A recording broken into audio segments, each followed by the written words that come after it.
सो TB की सबसे first line agent जो ड्रग्स थी उसकी सबसे पहली ड्रग है आइसोनियाजिड। आइसोनियाजिड को INH से लिखते हैं, ठीक है, जिसका पूरा नाम देखूँ तो आइसो निकोटिनिक एसिड और जिड है हाइड्राजाइड का, तो आइसो निकोटिनिक एसिड हाइड्राजाइड, तो INH इसी का शॉर्ट फॉर्म है, ठीक है। अब ये है ट्यूबरकुलोसाइडल। साइडल मतलब वो होते हैं जो कि किल कर देते हैं, जो बैक्टीरिया को किल करते हैं उसको बोलते हैं साइडल।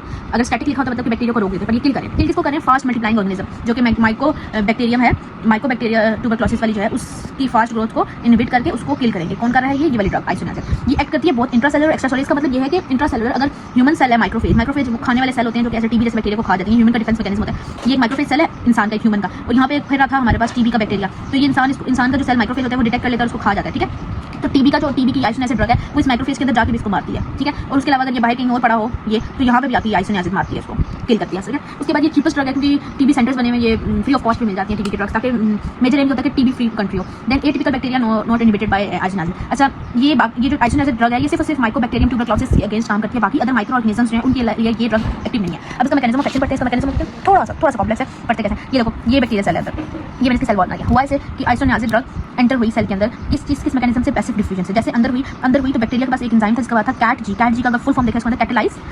Peroxidase bacterial enzyme. ये बैक्टीरियल एंजाइम इस आइसोनियाजिड, ये ड्रग अभी इनएक्टिव है, ठीक है। इस इनएक्टिव ड्रग को एक्टिव ड्रग में ले जाती है, आइसोनियाजिड रेडिकल बना देती है, ठीक है, जिसको मैं INH आइसोनियाजिड रेडिकल तो ऐसे यूं करके शो कर सकते हैं, ठीक है। तो ये हमारे पास एक एक्टिव फॉर्म है। ये जैसे एक्टिविटी अंदर घूम रही होती है तो ये क्या करेगी कि सेल में जो NAD और NAD और NADP ये दो कंपोनेंट्स जो होते हैं उनके साथ आके बाइंड करेगी और डिफरेंट डजन्स ऑफ अडक्ट्स बनेगी। अडक्ट्स मतलब प्रोडक्ट्स को बोलते हैं, ठीक है। जब ये आइसोनियाजिड का रेडिकल, ये जो एक्टिव आइसोनियाजिड है, ये NAD और NADP के साथ रिएक्ट करेगी तो ये डजन्स ऑफ अडक्ट्स बनाएगी, ठीक है। अब डजन्स ऑफ अडक्ट्स बनाएगी तो वो और भी कुछ चीज़ें बनाएगी, वो मैं बात बताऊंगी। अडक्ट्स में वो दो चीज़ें बनाएगी, एक बनाएगी निकोटिनाइल NAD आइसोमरेज, और दूसरा NAD का बनाएगी निकोटिनाइल NAD आइसोमरेज, ठीक है। ये दो कंपोनेंट्स बनाएगी। उसके बाद क्या होगा कि जब NAD और NADP बन जाएगा, दो आइसोमर्स बन जाएंगे। अब दोनों के काम डिफरेंट होंगे। जो NAD आइसोमर है वो क्या करेगा? एसिटाइल कैरियर प्रोटीन रिडक्टेज और कैस एंजाइम इसकी एक्टिविटी को कम करेगा। ये एक्टिविटी जब भी कम होती है ना तो ये डिक्रीज करती है माइकोलिक एसिड सिंथेसिस को।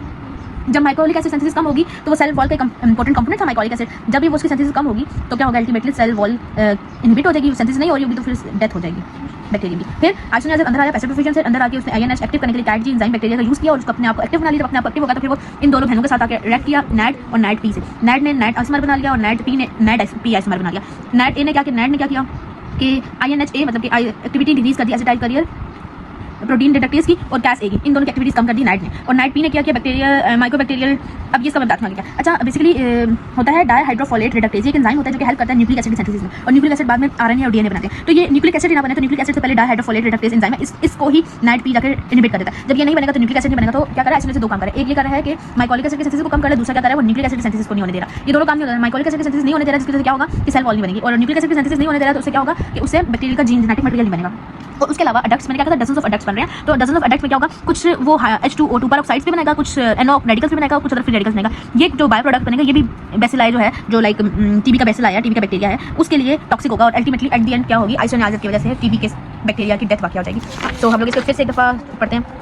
देखो, आइसोनियाजिड एंटर हुआ था बैक्टीरियल सेल वॉल में और वहां से पैसिव डिफ्यूजन उसने की थी। वहां पे एक एंजाइम था कैट जी बैक्टीरियल परऑक्सीडाइज एंजाइम था। इसने क्या किया था? आइसोनियाजिड को इसके एक्टिव फॉर्म आइसोनियाजिड रेडिकल में चेंज करता है। अब आइसोनियाजिड रेडिकल ने कन्वर्ट कर दिया था NAD और NADP को उनके डजन्स ऑफ अडक्ट्स में। अब उसमें अडक्ट्स में दो अडक्ट्स बन रहे थे, एक आइसोनिकोटिल NAD आइसोमर और आइसोनिकोटिल NADP आइसोमर। आइसोनिकोटिल NAD आइसोमर ने माइकोलिक एसिड की सिंथेसिस को रोका था, जबकि NADP वाले आइसोमर ने न्यूक्लिक एसिड की सिंथेसिस को रोका था। जब अगर माइकोलिक एसिड की सिंथेसिस नहीं हुई थी तो सेल वॉल की इनहिबिशन हुई थी, अल्टीमेटली सेल डेथ हो गई थी, ठीक है। और जब न्यूक्लिक एसिड की सिंथेसिस नहीं हुई थी मतलब जेनेटिक मटेरियल नहीं बना था, जेनेटिक मटेरियल की सिंथेसिस नहीं हो रही थी और अल्टीमेटली सेल की डेथ हो रही थी। तो उसके अलावा अडक्ट्स में और प्रोडक्ट्स बाय प्रोडक्ट्स बन रहे थे, जिसमें हाइपर H2O2 मतलब परऑक्साइड्स बन रहे थे, NO फ्री रेडिकल्स बन रहे थे और कुछ और फ्री रेडिकल्स बन रहे थे। इन सब ने भी मिलकर जो बेसिलस था, यानी कि जो बैक्टीरिया था, उसकी डेथ कराई थी, ठीक है। सो ये सारा वही वाली बात लिखी हुई है। अब हम पढ़ते हैं कि रेजिस्टेंट टू INH मतलब आइसोनियाजिड ड्रग के साथ अगर antibacterial drug, anti tuberculosis drug जो है वो रेजिस्टेंट कैसे हो सकती है? कहने कि अगर INH ड्रग जो है, आइसोनियाजिड ड्रग में अगर अकेले देती हूँ तो वो बेसिलाई जो है, हमारा जो बैक्टीरिया जो है वो उसको पहचान जाएगा और 2 से 3 वो ना उससे पहचान जाएगा और अपने आप को मॉडिफाई से कर लेगा कि अब मैं ये ड्रग इसके रेजिस्टेंट हो जाऊंगी। तो रेजिस्टेंट इन्फेक्शन, और जब 2-3 महीने बाद 2-3 मंथ के बाद जब मैं देखूंगी ना तो मैं इस वाले ड्रग से रेजिस्टेंट हो जाऊंगी। तो इसको ओवरकम करने के लिए, ताकि आइसोनियाजिड की रेजिस्टेंट ना हो, तो हम लोग क्या करते होते हैं कि कॉम्बिनेशन थेरेपी यूज करते हैं। उसका भी हम आगे से पहले बताते होता है कि जो बेसिलस होता है ना, जो बैक्टीरिया होता है वो अपने जीन्स में ना म्यूटेशन कर लेगा, अपने जीन को अल्टरेट कर लेगा मतलब एडवांस कर लेगा। जब वो एडवांस कर लेगा तो आइसोनियाजिड जब जैसे ड्रग आई, फ्री रेडिकल आया, पर वो उस बैक्टीरिया को मार नहीं सका, माइकोलिक एसिड के सिंथेसिस को और न्यूक्लिक एसिड के सिंथेसिस को इनहिबिट नहीं कर सका, ठीक है।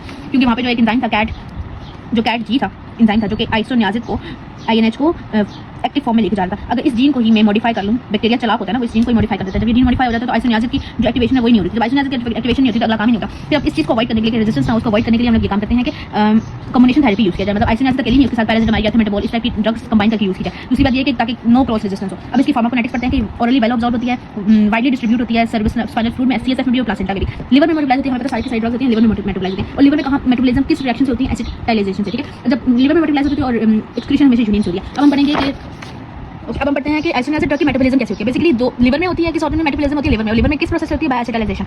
अब होता क्या है, आइसोनियाजिड ड्रग है, इसको मैंने फुल फॉर्म लिखा क्या है? Isonicotinic acid hydrazide. इसने क्या किया, ये एक एंजाइम की लिवर में गई, लिवर के अंदर एक एंजाइम होता है एन एसिटाइल ट्रांसफरेज। ये ट्रांसफरेज एंजाइम आइसोनियाजिड को चेंज कर लेते हैं एन एसिटाइल आइसोनियाजिड में, ठीक है। ये ट्रांसफर करके आप इस जगह पे हाइड्रोलाइसिस होती है, इसकी टूट फूट होती है। टूट फूट होने से होता है कि आइसोनियाजिड एसिड अलग हो जाता है और एन एसिटाइल का पोर्शन जो एसिटाइल हाइड्रोजन पोर्शन उसका अलग हो जाता है। मतलब एक ड्रग टूट फूट के दो मेटाबॉलिज्म में हो गया, ठीक है। लेकिन अब यहाँ पे बात करेंगे कि अगर कुछ जेनेटिक मॉडिफिकेशन हो जाए और आइसोनियाजिड ड्रग लिवर में मेटाबोलाइज होकर टूट फूट मतलब ऐसे टूटे ना, तो क्या होता है? आइसोनियाजिड मेटाबॉलिज्म स्लो हो जाती है। अगर कुछ इस एंजाइम की मॉडिफिकेशन होते हैं तो यहाँ पे ये ब्रेकडाउन नहीं होगी। जब ब्रेकडाउन नहीं होगी तो आइसोनियाजिड की मेटाबॉलिज्म स्लो हो जाएगी। जब स्लो होगी तो स्लो आइसोलाइजेशन होगी, ये काम नहीं होगा। तो आइसोनियाजिड जब टूटेगी नहीं, मतलब मेटाबोलाइज नहीं होगी, तो क्या होगा? तो वो बॉडी में ही अक्युमुलेट होती रहेगी, मतलब बॉडी में ही इकट्ठी होती रहेगी। जैसे बॉडी के साथ में इकट्ठी होती जाएगी तो इसका साइड इफेक्ट क्या होगा? न्यूराइटिस।